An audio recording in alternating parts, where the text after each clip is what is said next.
methods haven't changed. Well, let's figure out what we're doing somehow. So let's include the roles, fretwork. We'll need evidence behind on a hard drive. Yeah, the methods don't change. Right, not for a pro. Well.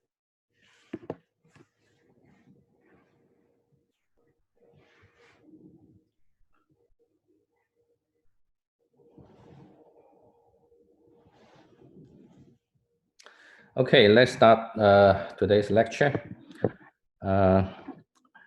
First, I already saw lots of you submit your take-home problem through the quizzes Beachboard, and still a few missed to submit. So that's important. Next week to take the exam, make sure each problem after you solve it, you should make sure you submit all the problems properly. Okay, because I don't want to see what happened if you miss to submit and then send an email to me. That won't be accepted. Okay, so make sure you submit your all the problems properly. For the take-home problems, let's see that. Okay, let me see. Mouse and okay.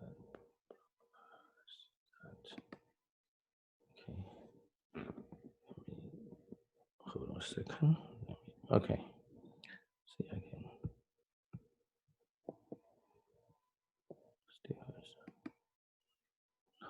Hold on, something wrong. Let me check, see what happened. Okay. Okay, now for the take-home problems. Okay.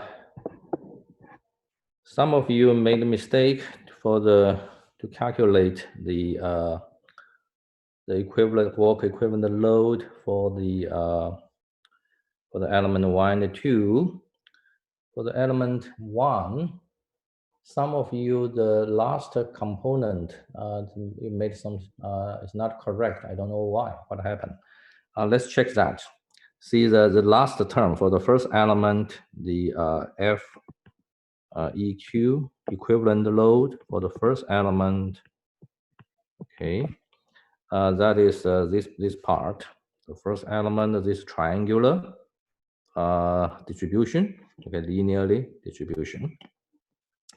I suggest you use this equation, this more general equations, okay. To use this for the element 1, see what is a Q1? Q1 is distributed load intensity at the first node, okay. For this triangular linearly distributed, you can see at the first node, that's at point A, the Q1 is 0. So we set equal to 0. And the second point is a C.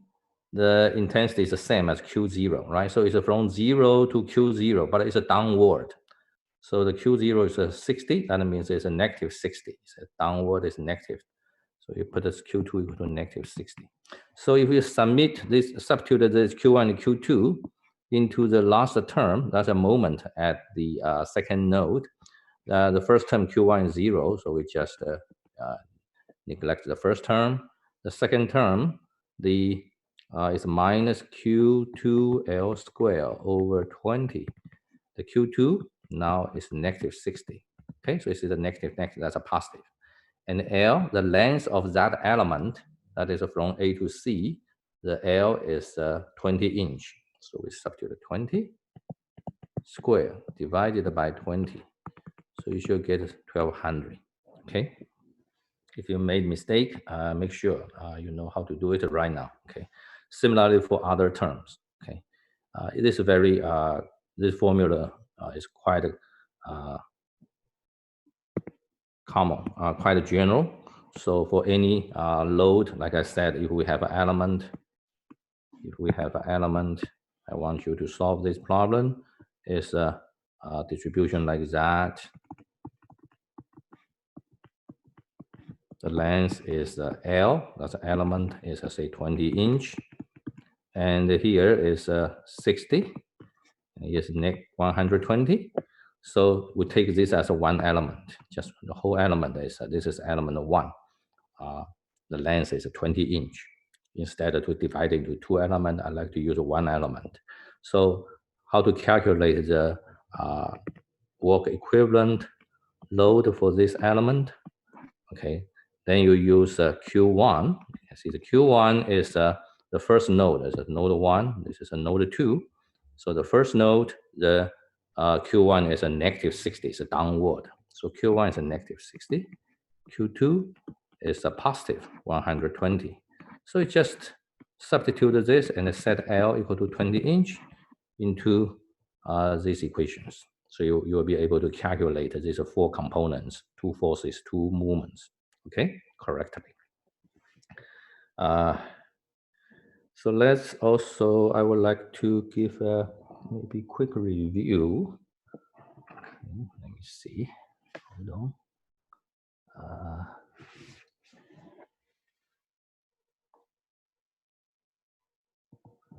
Let's go to the first and the second exam.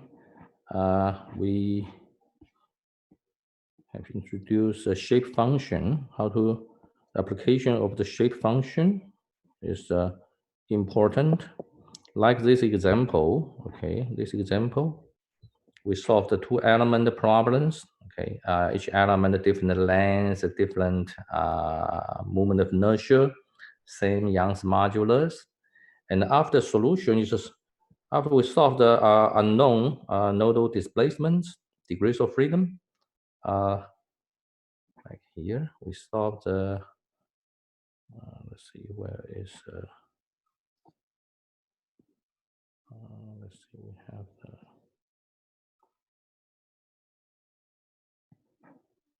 We solve the V2 because for this problem you can see the unknown is V2 theta 2 and the V3 is theta 3, right? We solve this a very typical finite element equation, and where is the answer? Let's see the. Oh, okay.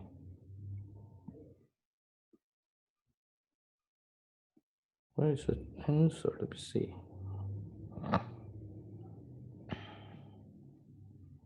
From the, okay, here, this is what we solved. We find out the V1 is 0, that's a boundary condition. Theta 1 is 0, clamped. And then the V2 is a 0.006, theta 2 is a 0.005, the radian, and the V3 is theta 3, okay? So we solve this problem, that's our K matrix, times after we apply the boundary condition. So this is after we remove proper rows and columns. This is a V2 theta 2, V3 theta 3, and then we put the load here. The load are all given. So from the given load, you can see the F2 and the F3 is given load. Then we solve this problem. We get a V2 is a 0.006, etc. So now we have all the displacement, the deflection, and the slope available at the nodal points. And then the following is we apply the use a shape function to calculate the deflection any point inside the element. Okay, so in this example, we pick two locations. One is you can see the length of L is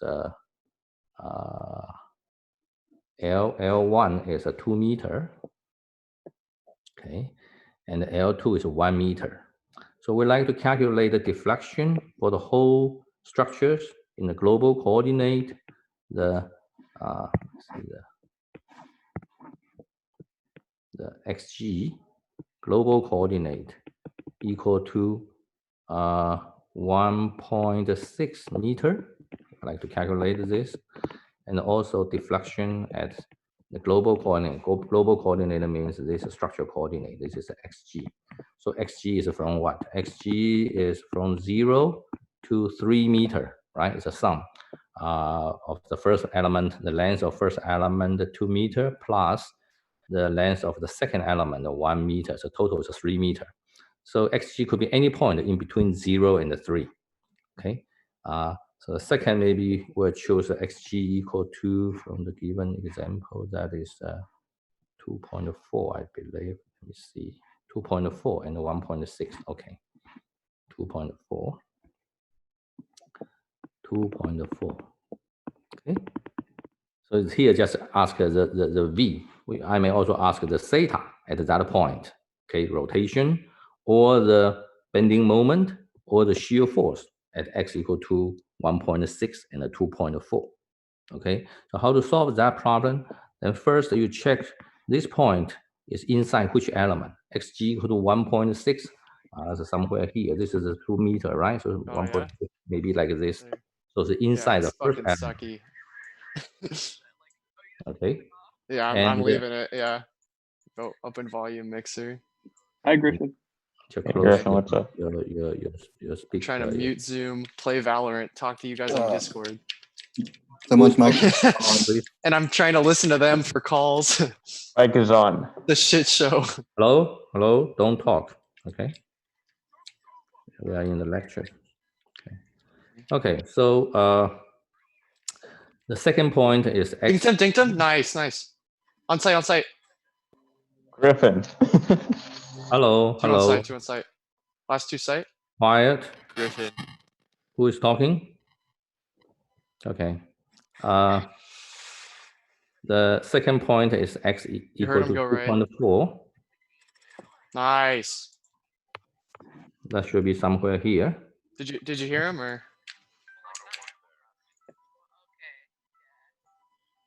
Okay. So why are people calling me? Ooh. let me see who is talking. Okay. So at these 2 points, the second point is xg equal to 2.4, and you have to determine at this point what is where inside which element. Okay, when xg equal to 2.4, this is the same as v at the second element. Okay, so use a local element coordinate. 2xg equal to 0.4 is in the second element, the coordinate is 0.4, right? Because the first element is length is 2. So 2.4 minus the length of first element 2, that's a 0.4. So this 0.4 means the position is starting from this point. That is a 0.4. Okay, the local element coordinate is 0.4. And for the first element, this is inside the first element, and the coordinate is 1.6. So that this is a problem. Okay, the displacement, we need to calculate it. Similarly for the theta or moment or shear force. Okay, then how to calculate this?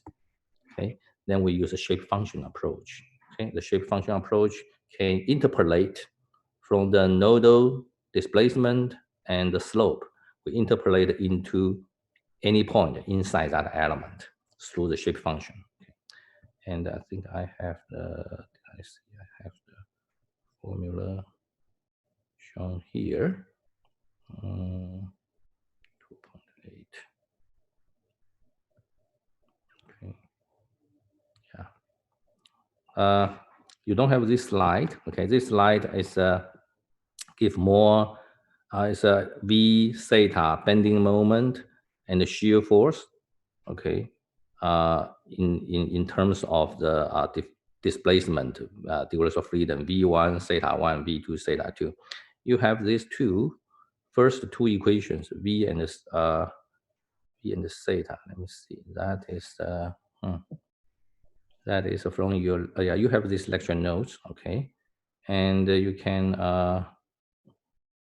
just plug the v1 theta 1, v2 theta 2 into this. Into your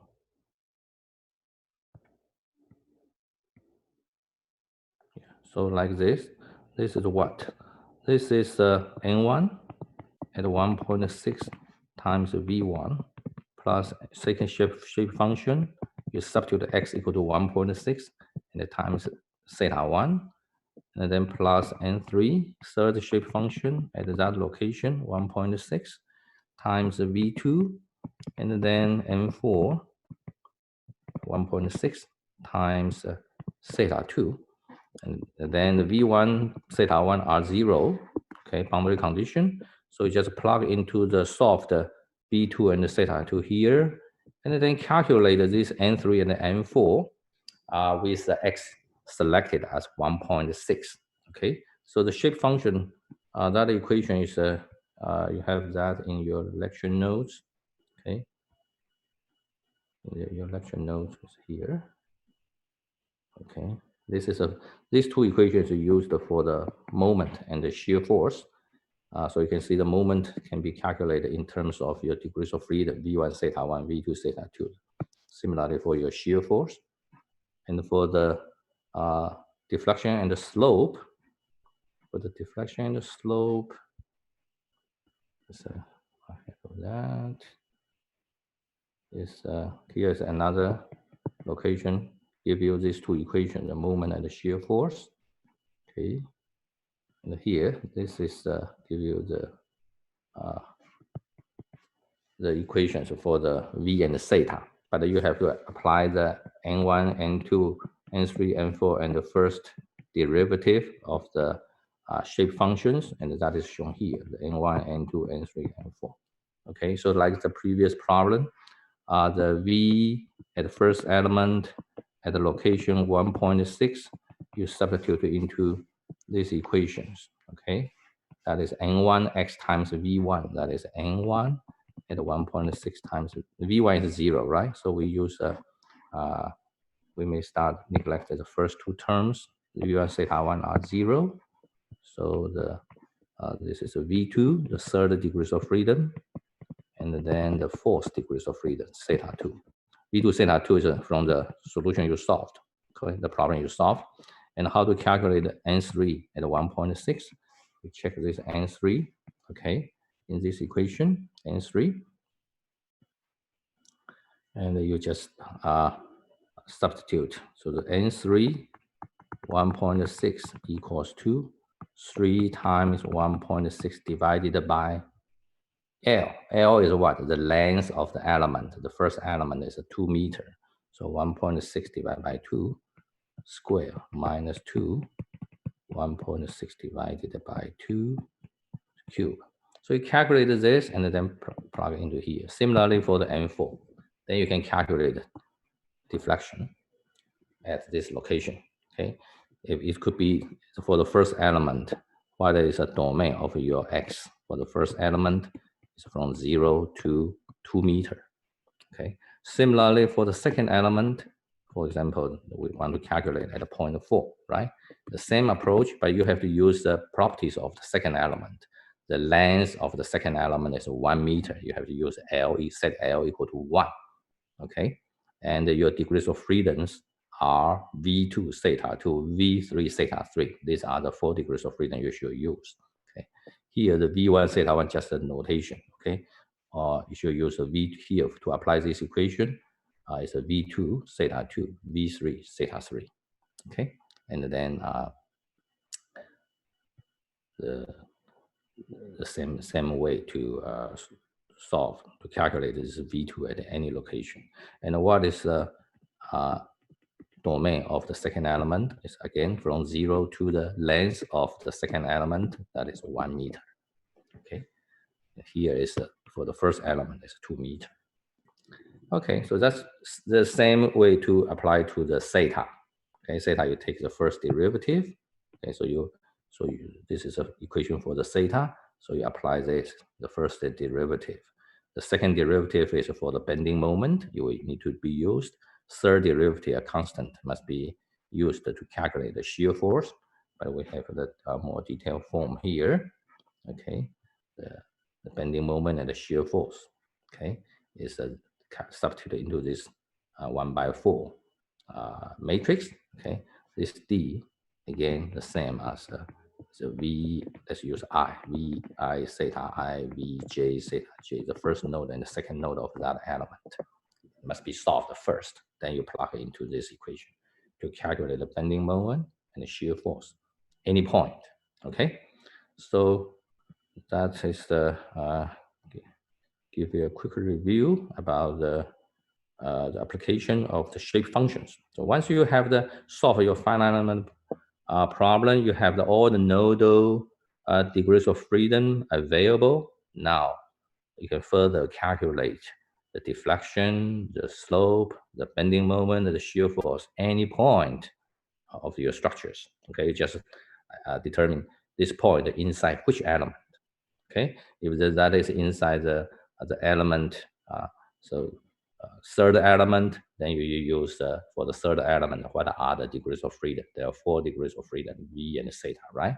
You apply it into that formulas, okay? And you use the length of the that third element. If you need to calculate the bending moment and shear force, you need to use the material properties, Young's modulus, and geometrical properties, moment of inertia. Then you use the Young's modulus and the moment of inertia specific for that element. Okay, then you can calculate all the internal, the displacement, and all the properties internal of any element.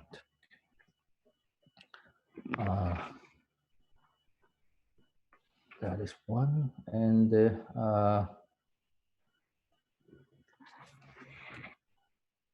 you certainly know how to calculate element stiffness matrix, right? It's a 4x4 for the beam, simple beam element. There's a formula for that. Okay, that is the EI over L cube of that element that times a 4x4 matrix. So if I have that, you can calculate that. Okay, calculate this element stiffness matrix. I may give a problem possibly. I provide you this K matrix for each element. If the 2 element, I give you the 2 element stiffness matrix. And I may ask you what is, for each element, what is the reduced element stiffness matrix? That's quite straightforward. It just inspect for each element, there are any boundary condition associated with that element. If yes, then you strike out the rows and columns associated with the constraint degrees of freedoms. Okay, then you will get a reduced. So reduced could be 3x3, 2x2, or 1x1, or maybe 4x4 if the element is an internal element, there's no any boundary condition. Then the reduced stiffness element stiffness matrix the same as the standard element stiffness matrix. But if that element, the 2 nodes associated with that element do involve the boundary condition, then the size of that element stiffness matrix will be less than 4. Okay, depend on that. So let me give a quick example. So for example, we have let's say the problem, this is the first element, this is the second element, we have node 1, 2, 3. So for the first element, this K1 is what? It's a 4x4, right? But we inspect that, and node 1 is what? Fixed. So you know the V1 is 0, theta 1 is 0. So for the first element, K1, for the K1, okay, we strike out the first 2 row and the first 2 column, and the rest is a 2x2. And this 2x2 is your reduced element stiffness matrix, and the degrees of freedom associated are what? The K1R you're associated with V2 and theta 2, because V1, theta 1 are boundary conditions associated with this. So its size is a 2x2. Okay, and how about the second element? The second element from node 2 to node 3. If I give you the K2 is available. It's a 4x4. What is a KR2? Okay, from 2 to 3, there's no boundary conditions, right? So the KR2 is the same as the K2. Both are 4x4. Okay. Yeah, if I modify this problem a little bit, I put a support here as a roller. Then what happened? Then the node for the second element, the V3 is 0, right? So the second element, the degrees of freedom is a V2 theta 2, V3 theta 3. Now theta 3, V3 equal to 0. So you should strike out the third row and the third column, and you will get the reduced element stiffness matrix for that, for the second element. Okay, you strike out the row and the column associated with the boundary conditions. Okay, so that way you will get the KR matrix. So if you assemble, then next, certainly, if the next step, I say part A, express the reduced element stiffness matrix, then that is, say, this one, this guy, okay, KR1, KR2, and then the second part could be the form the reduced system stiffness matrix. So you assemble the KR1 reduced and the KR2, assemble these two matrix to form this K. Okay, the KR1, the degrees of freedom associated what is the V2 and the theta 2. KR2, the degrees of freedom associated are what? Are V2, theta 2, and theta 3, because V3 is 0, right? VC3 is. So you assemble these two by 2 and 3 by 3. You can easily see how to assemble these two reduced element stiffness matrix to form a K. So K certainly is a 3 by 3. The degrees of freedom is the V2, theta 2, and theta 3, right? So this will be the V2, theta 2, and theta 3. You can ask to show, to express the KD equal to F. F is a load. For example, I apply the load like that. So you just plug into, say, this is a 60, this is a 100. Then you know this is a, for the V2, there's a negative 60. And this is 100, because this point is hinged. So apply the force is doesn't make sense at all. Maybe we apply the moment, say 200. Okay, so your load vector is negative 60, associated with theta 2, no moment, so it's 0. For the theta 3, but this is a theta 3 is a 200. 200 is a counterclockwise, it's positive. So this will be your answer. Okay, that is for the reduced stiffness matrix and its application. So it's much faster to express a K matrix. Okay, the standard way is usual. The standard approach is you use regular stiffness matrix K1, that is a 4 by 4, and assemble with a K2, also 4 by 4, and then you get a KS, complete system stiffness matrix, 3 node, that will be 6 by 6. Then you apply the boundary condition, then you get K. It takes longer time, okay, compared with you use a reduced element stiffness approach. This is a standard approach, okay. All the commercial fundamental code is based on this approach because that's more general, okay. But I may ask you to use a reduced element stiffness matrix. So another subject is the distributed load. Okay, distributed load.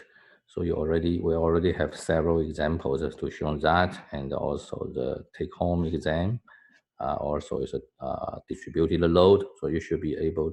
So you should quite familiar with that. Okay, distributed load. You just use this very general approach, this general formula to calculate the work equivalent distributed load. So after this load is calculated, we treat this distributed load components as external load. External. Okay, these are the external load applied at different point. Okay, different node. Okay, and this external load from the distributed load must be combined with actual distributed load, like this movement is actual moment. Okay, actual concentrated moment. Some problem may have concentrated forces. Okay, so you should combine together. This actual concentrated force certainly included unknown reactions. Okay, could be the force or the unknown reaction moments. Okay, so that is the problems. So a good approach is like this example, ask that. So if the exam gives the problem, I would like to modify the notation a little bit. This I would like to put an S, means this is a system level, complete system level, okay, and the plus F system EQ. So for this problem, there are 3 nodes. So you know this is a 6 by 1. This is also 6 by 1. This is a 6 by 1. This is 6 by 1 is superpose the first element work equivalent load and the second equivalent load. Okay. So and the first one certainly is including the unknown reactions. Okay. Then we can further reduce to the F, the reduced system load vector, and this is a FC. Okay, so this FC actually is not the same as this FC. This FC actually is FSC, 6 by 1, system level, complete system level. This FC is after we apply the boundary condition. Okay, we apply boundary condition. So in this equation, so there's no reaction force, unknown reaction force exists or moment. So like this problem, how many unknown force? There's unknown reaction force here, right? R1 and R2 here, R3 and moment M3, MR3. Oh, okay, there's another error you made, some of you, is you missed here, there's a clamp. So there's an unknown reaction moment. So in your FC, what is FC? Let me complete this part. What is the FSC? Okay, the actual concentrated load, the 6 by 1, that is R1, and then there's no real concentrated load applied at point A, right? So that's a 0. At second point C, a second node, there's unknown reaction force, R2. Okay, and what's about movement? Well, there's actually applied a moment here, M sub 0. M sub 0 is 120, and it is clockwise, so it's a negative. So negative 120. And at node 3, there's R3 and unknown reaction moment, MR3. So this is a FSC, okay? And from the work equivalent load, okay, work equivalent load, then we are not solve that problem completely for the work equivalent load here. I may give you the answer. You verify that, okay? The work equivalent load is minus 180 from the first work equivalent load, minus 800, minus 420, and 1200, right? That comes from the first work equivalent load. From the second work equivalent load, from the second node to third node, is minus 240, okay, minus 320, minus 240, and the positive 320, okay? So that is your, no, this is FSC, and this is, this is FSC, and this is FSEQ, okay? So these two. So what is FS? The sum of these two, okay? So you should have the R1 minus 180 and minus 800, and R2 minus 420 minus 240, so it's a minus 660, okay? And then next one is the moment. There's actually applied the moment is negative 120, and the moment from the two work equivalent load. Okay, so you should combine these 3 numbers. Okay, combine these 3 numbers. 440. So that's a positive 600, 760. Okay. And then the next one is R3 minus 240 and MR3 plus 320. Okay. So this is a final total external load complete external load vector. It's a 6x1. Okay. And then after we how to form the final to form this after the reduced load vector. Well, this is our equation. The final equation should like this: ds equal to fs. This is fs, right? And then we apply the boundary condition. We strike out the rows and the columns. And what are the boundary conditions for this problem? For this problem, you can see for this problem, the boundary conditions what is v1 equal to 0, v2 equal to 0, v3 equal to 0, theta 3 equal to 0, right? We have 4 boundary conditions. At the node 3, both the deflection and the slope 0. So there are 4 boundary conditions.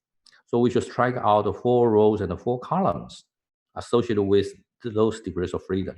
Okay, so that means the first, the v1 equal to 0, that's the first degrees of freedom. We should strike out that.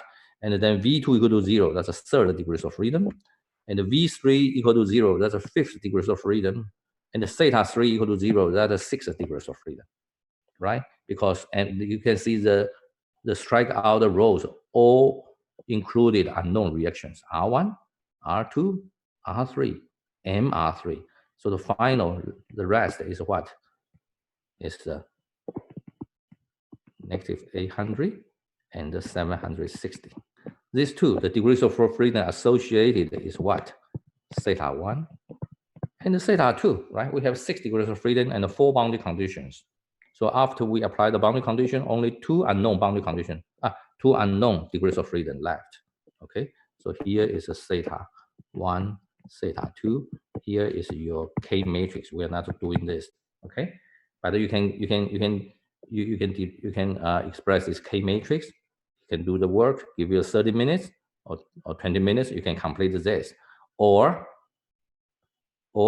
I will give you the element stiffness matrix, provide you the element stiffness matrix for these two elements. Then I ask you to work on the these 2 element stiffness matrix to express a reduced element stiffness matrix. Okay, so for this problem, if you like, you can solve this problem yourself. That's a good exercise. Okay, so I may give you the K1, or you can do it yourself. It's a 4x4, and the K2 also 4x4, right? With different degrees of freedom. The first one is a V1 theta 1, V2 theta 2. The second element is the V2 theta 2, V3 theta 3. And then I give you this, then you work out something to strike out the proper row in the column, you get a reduced. And similarly here, you get a reduced form. And what's the size for the first element, the reduced element stiffness matrix? From the inspection of this, you can see the you see the A at point A, the V1 equal to 0, point C, the second node, the V2 equal to 0. So you strike out for the first element stiffness matrix, you strike out the first row, third row, first column, third column. These two associated with the V1 and the V2, they are 0, right? So you will get the 2x2, and the degrees of freedom is theta 1, theta 2 only, because the V1 and the V2, the row and the columns strike out. Similarly, for the second element stiffness matrix, take a second element. What's the boundary condition? V2 equal to 0, V3 equal to 0, theta 3 equal to 0. So only one degrees of freedom is non-zero. What's that? Theta 2, right? So this one is V2 theta 2, V3 theta 3. But you know the V2 is 0, V3 0, theta 3 0. So you strike out the first, third, and the fourth row and the columns. So you get a 1 by 1. And the degrees of freedom is a theta 2. Then you assemble these two, you can get a K, D, and then equal to F. You put the F you put F from here, okay, 2 by 2 after you strike out the proper colors. So this is a more complete, the way to solve this to get complete equations, okay, all the steps. Okay, so pretty much we'll give the review like that. Okay. So let's back to the, so be well prepared, okay, for the second exams. Make sure your calculation is correct, okay? It won't be too intensive, okay? Let's go to the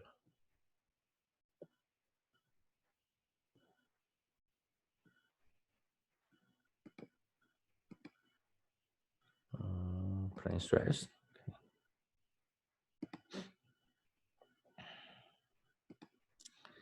Okay, so last Monday, I show you the triangular element when I go to the detail.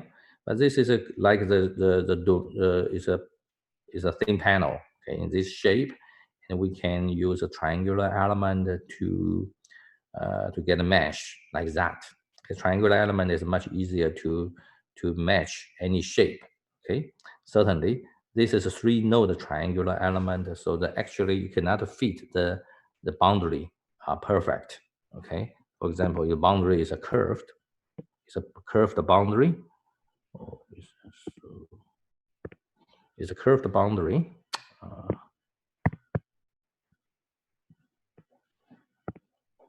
It's a curved boundary, and you use a triangular element to mesh that.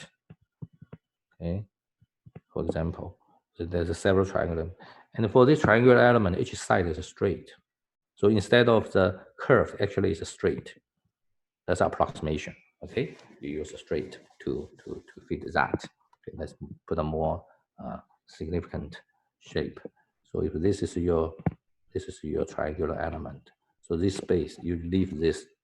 This is not included in your mesh. If you want to get a better solution, then you may use a smaller size element. Then it will fit the boundary better. Okay, it will be able to fit the boundary. Okay, so and then this is a typical triangular element, 3-node. Okay, 3-node triangular element. And what's the size of the element stiffness matrix? You can see each element, each node, 2 degrees of freedom. U and V, it can move in both X direction and Y direction. So each node is 2 degrees of freedom. So there are 3 nodes, so it's 6 degrees of freedom. For then the element stiffness matrix for the triangular element is it's a 6 by 6. Okay, it's a 6 by 6 element stiffness matrix. In the field lab, the name of this element called a trial 3. Okay, this means first 4 letters means this is triangular element, and that is a 3-node triangular element, just like the beam 2 and the bar 2. Okay, the last number, the number 2 means a 2-node. So for the beam 2, for example, bar 2, the truss bar 2 element, the bar 2, this 2 doesn't mean it's second 2D or 1D, one-dimensional 2. No, this 2 just tells this is a 2-node element. This 2-node element could be the 1-dimensional or the 2-dimensional truss, or it could be the 3-dimensional truss. Each truss is a 2-node. Okay. So next, let's see the CST. CST means constant strain or constant stress triangle element. Okay. Some code, commercial code may use this name. Some code is a different name. Maybe also use a trial 3, some trial element. Okay. So because there are 3-node, and so for the U and the V, there's a 2 displacement. U displaced in the X direction, V displaced in the Y direction, and they are function of X, Y because it's a 2-dimensional problem. We have panel, okay, 2D. And this is a U. If you have an element, the U, say this is node 1, node 2, node 3, okay. Then there are 3 nodes. Then there's a coordinate. You may define some coordinate, and then any point inside there's a coordinate x and y. Okay, x and y.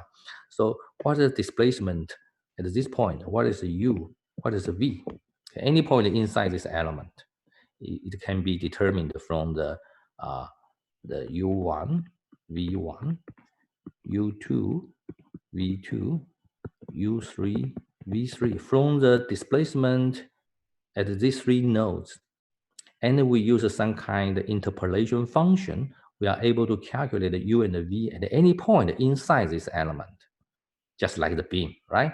If you know the nodal degrees of freedoms, v and theta at these two nodes, you use a shape function n1, n2, n3, n4. You can calculate deflection any point inside, right? We show that this is a similarly, okay? There's a shape function available, okay? And how to derive these shape functions? We're not to do that in detail here. We just show in the parametric form.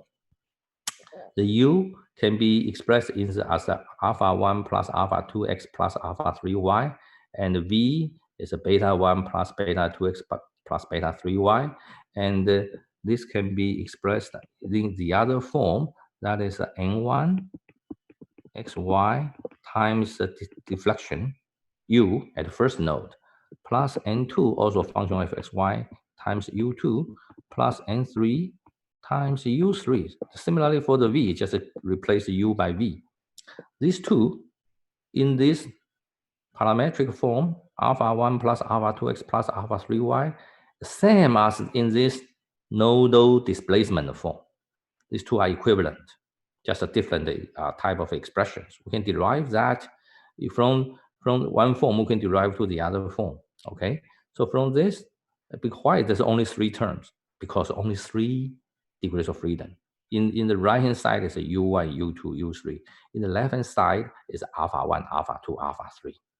So these 3 parameters, alpha 1, alpha 2, alpha 3, some way equivalent to u1, u2, u3, okay? So this is a nodal displacement form, okay? And how to derive from the alpha form to the nodal displacement form? Actually, it's just simple algebra, okay? So we're not give the detail here, but I just show you these two forms eventually is the same, okay? The same, but just a different expressions. So if we like to know the property, we can either n1, n2, n3 are linear function of x and y. I can say that. Why? Because here you can see the u is a linear function of x, linear function of y, and there's a constant, right? So the right-hand side also must be linear function because they are equivalent. So n1, n2, n3 actually are function of x, y, but in linear form. You won't see the x squared or y squared quadratic term. No, all the linear function, n1, n2, n3. So to study the behavior, we may take a look this form in the parametric form. The u is this. So what is epsilon x? Epsilon x, this is approximation, okay? This is a finite element approximation. It's not a real problems. Okay, the real problems, the u is not in this form. Okay? We just approximated the u inside the triangular element in this form, okay? And then the epsilon x, based on this finite element approximation, we epsilon x is a partial u, partial x. So what do we have? We take a derivative of this u with respect to x. So we have what? Alpha 2, right? And how about epsilon y? The normal strain in the y direction, that is a partial v, partial y. So what is that? This is a v, right? Take derivative with y, that's a beta 3. Another constant. What's the gamma xy? Shear strain. That is a partial v, partial x plus partial u, partial y. So partial v, partial x, or let's do it the other way. Turn around. Take the partial u, turn first. Partial u, partial y, plus partial v, partial x. Okay, the same, just switch. Partial u, partial y is what? Take a derivative with respect to y, that is alpha 3. And the partial v, partial x, that's a beta 2. So you can see this is a constant. This is also constant. all three strain components are constant. So that's a name. Why we call this element a constant? Constant strain triangle, because this constant means what? Means any point inside this element, say this point, or another point inside this element, what's a strain? Constant, no change. From point to point inside this element, same strain components. And from the Hooke's law, from the strain, we can calculate what? You apply the Young's modulus and Poisson ratio, you can calculate stress, sigma x, sigma y, tau x, y. So if the strain are constant, stress also constant. That means inside this element, inside this element, the same value of stress and the same value of strain. This tell you what? This tell you this is not good, because the real problem, point by point, the stress could be continuously changed. But I use a finite element, 3-node triangular element, no way, it's constant, okay? It's constant. So let's back to this. If this is a subject to some load, for example, there's a distributed load applied, okay? And some domain is fixed. So we would like to calculate stress inside and the strain inside, right? But if you use a triangular element, what do you have? Well, you have just one stress, the constant stress inside this element. Every point inside this element, the same stress.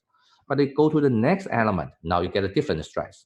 So the stress or strain only change, pass from one element to the next element, then you get a different stress. This is not good, certainly. Then that means what? If the stress changes significantly in some area, you need to use a very, very small size of triangular element to pick up the change of the stress, right? So you have to use a huge number of the triangular element to get acceptable accuracy model. So that's very time consuming, very cost, okay? That's the reason why the constant stress triangle or strain triangle is not an effective element to be used. Okay, so let's take a look at this example. Now this is there's a wall, fixed wall, and this is another truss. Okay, this is a solid panel. Okay, 1 and 2. We have 2 panels. Okay, it's a thin wall panels. Okay, thin wall panels. And we have 4 nodes, node 1, node 2, node 3, node 4. And at the node 3, we applied, there's a load applied in the x direction is 50,000 pound, okay? And at the node 2, there's a downward in the y direction. In negative y direction, there's a 50,000 pound. So there are 2 load applied. So such a structure, it will deform. We give the Young's modulus, Poisson ratio. Now this is a plain solid problem. So we just, Young's modulus is not enough. We also need a Poisson ratio because it is a Poisson effect. Okay, you apply the force in the x direction, there's a Poisson constraint in the y directions. Okay, so the Poisson ratio also must be input. Okay, and the thickness of the this panel is 0.1 inch. This is a thickness. Okay, so this could be your structure. Okay, something like that. This is a thickness. So this thickness is 0.1 inch. It's a thin panel. Okay, you can see the dimension in this direction, in the cross section dimension. In the y direction is 20 inch. In the x direction is 10 inch. That order, right? And the thickness is 0.1 inch. So that's a thin wall structures. Okay, that means it's thin wall structures. Okay, so this is what we consider. This is our panel. This is a solid panel, and this is a thin wall. Okay, so this is a thickness. Okay, this is maybe A and B. Okay, so for this problem, the stress are constant inside each element. That's a property I just shown. Okay, so you can see if you run the finite element, I use a phi-lab. I get this result exactly as in the textbook. Okay, so you can see the first element, the color is blue. The second element is a dark red, right? So you can see the first element, the minimum stress, the smallest is a negative 2 times So maybe negative 2.4 or 2.3 times 10 to 4 psi, and the maximum stress is a 6.2 times 10 to 4 psi. So the maximum stress occurred in the actually every point inside the second element is the same stress because same color. You can see this is a color plot, the contour color plot. So you can see the first, second element, the same color. First element, the same color, a different color, right? So every point inside the first element, the stress is what? For example, here it shows you the stress distribution, 3 component. For the sigma in the first element, the sigma x is what?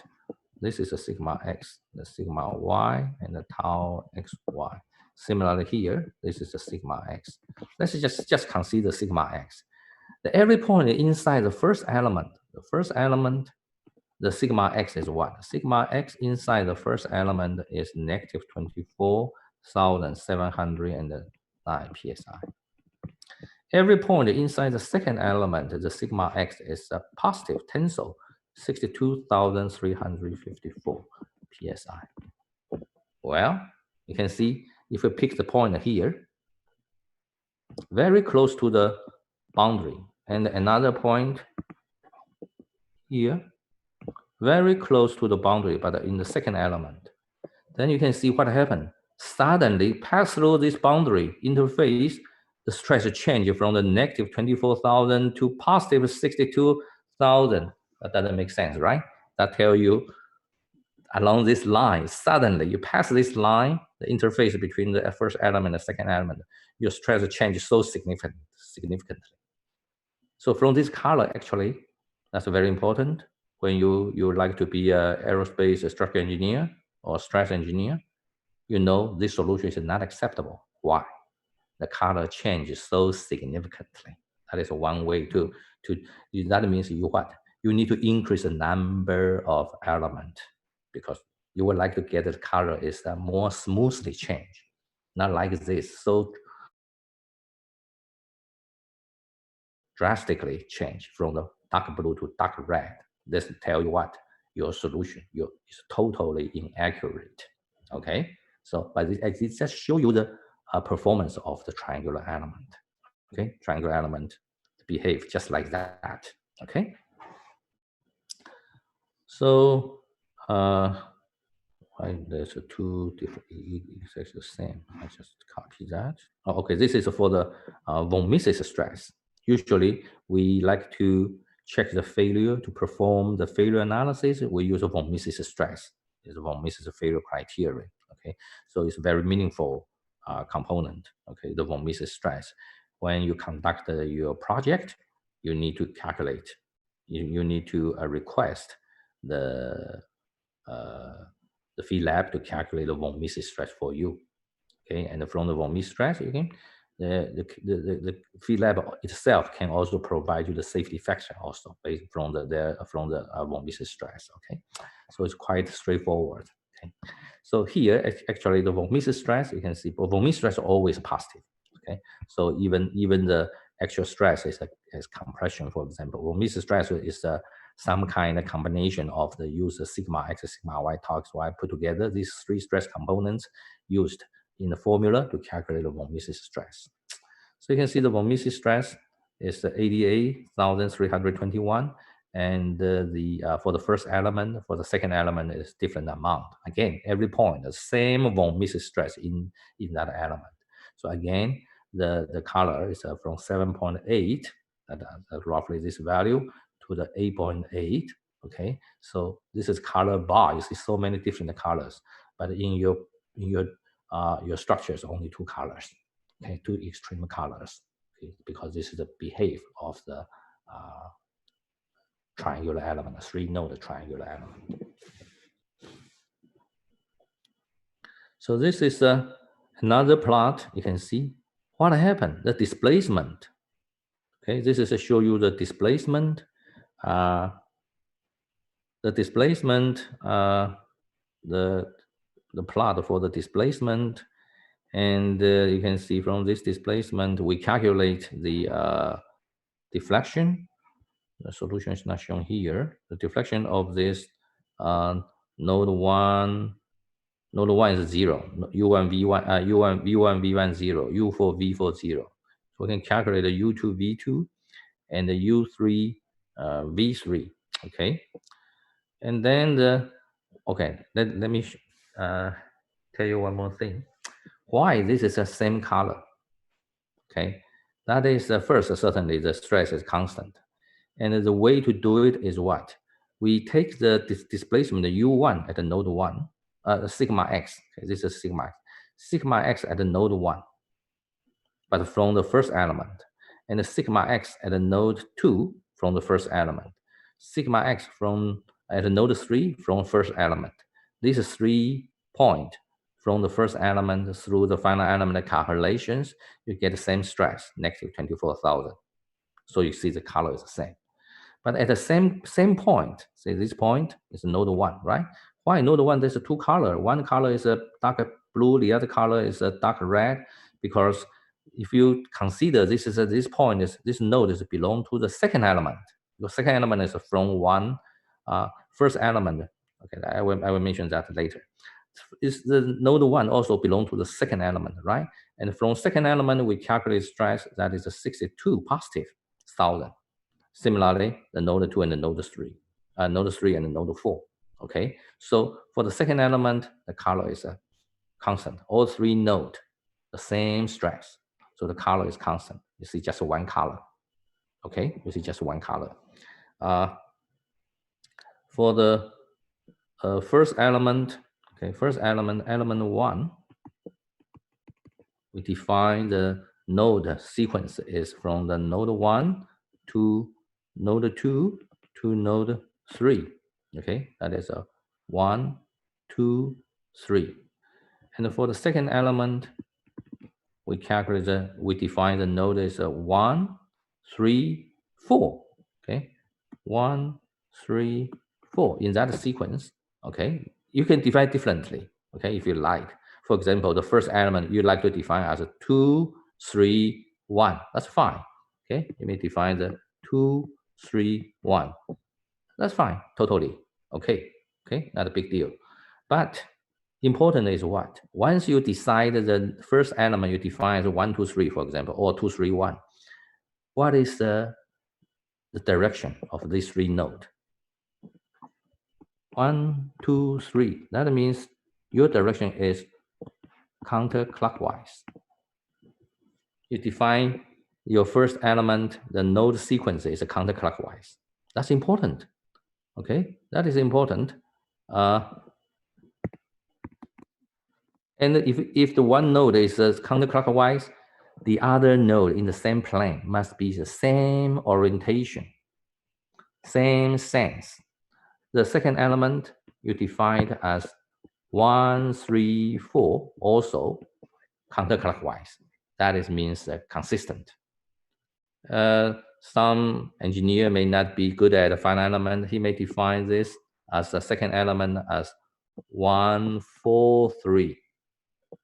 1, first node is 4, 1, second node is 4, third node is 3. Then this is what? Clockwise. Then one element is counterclockwise, the other element is clockwise.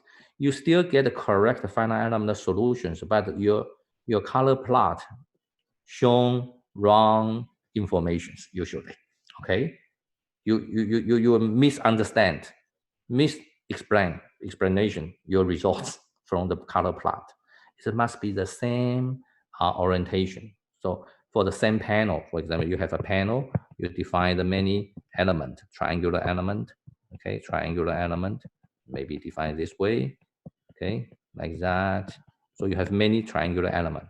But each element, once you define that for all the element in the same panel must be the same counterclockwise or clockwise. Each element is defined that way. Okay, so you can see the 2, 3, 1 is what? 2, 3, 1 still counterclockwise. It's fine. Okay, 1, 2, 3, 2, 3, 1, 3, 1, 2 counterclockwise. Okay, so that's important when you use a code, a commercial code to generate your element be careful, each panel, upper scheme, for example, all the elements counterclockwise or clockwise, okay? Then you won't misread your the contour plot, okay? So that's you see the same the color in the element. And what happened for this displacement?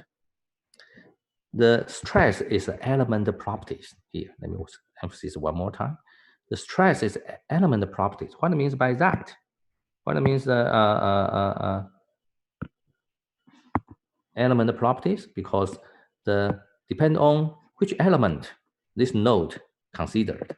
So the same like the node 1. The node 1 could be the first element, also could be the second element. So that's belong to the element properties. You should tell the node 1 of first element, what is the stress? Or the node 1 of second element, what's the stress? Which is a stress 1 tension, 1 compression. They belong to the element type of the properties, okay? How about displacement? Displacement of node 1. You won't ask us, displacement of node 1 of the second element or displacement of node 1 of first element. No, they are same. Displacement is a node properties. Okay, so once you say node, for this node, what's the displacement? The U, no problem. It doesn't matter how many elements are connected to that element. It doesn't matter. The displacement must be unique. Okay, displacement is unique. We solve the nodal degrees of freedom. That's a unique. Okay, so that's a different. Okay, the stress and the displacement are different. Displacement are node related properties. Stress or strain are element related properties. So at the same node, at the one node, but belong to two different elements, the value could be different. Okay. So now let's go to take a look here. So why this plot looks good, right? This plot looks all the colors continuously, smoothly change, right? That doesn't mean that solution is correct. That's important. Don't be cheated by this plot. Okay, you show your boss. Say, you see, the displacement is so beautiful. Okay, smooth. But this garbage, the solution is totally wrong. Okay, it doesn't tell anything at all. Okay, but if the color changes significantly, then definitely it's wrong. It's not accurate. But even smooth, you still must be careful. Okay, so this displacement, you can see the node 1. At node 1, there's a 4 node, right? Node 1, node 2, node 3, node 4. When you solve this problem, uses 2 triangular element. Do I have the solution shown here? This is a. Let me see. There's no solution. There's no nodal displacement shown. Okay, we can run the code to get the displacement, or maybe the textbook will show the displacement. Okay. Anyway, you know the displacement subject to the load. The load is what? 50,000 pound and 50,000 pound, right? So definitely it deform. And so the displacement, that 1 and 4 is a fixed, right? 1 and 4 is a fixed wall, so it's 0. But 2 and 3 definitely U2 and U3 different, V2, V3 different, right? So the U2, let's consider U2 and U3. So U2, U3 different values, and the U1 is what? The 0. So you can see the U1, U2, U3 all different, right? So once you have the displacement at these 3 nodes, and you want to get the U inside this element, what happened?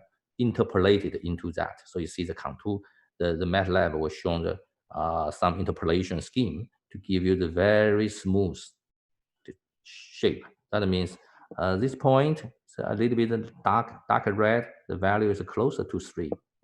It's more different from the 2. Okay, if the point is close to 1, it's very dark. That is close to 0. Okay, so every point different inside this element. That makes sense because the 3 nodes associated with this element, the displacement U are different. So when you like to see what is the interpolation, the distribution of the displacement U inside this element, it gives you quite a smooth contour plot. Okay, but the stress is totally different story. Okay, So this we don't have time now, but let me see the. Okay, I will continue. Next week, next Monday, we have the exam, and we'll continue this next Wednesday next week. Okay, this is some other important issue. I would like to more practical issue. I would like you to know that. So when you're solving the problem using the finite element, you know what happened, how to deal with it. Okay. So we'll stop here.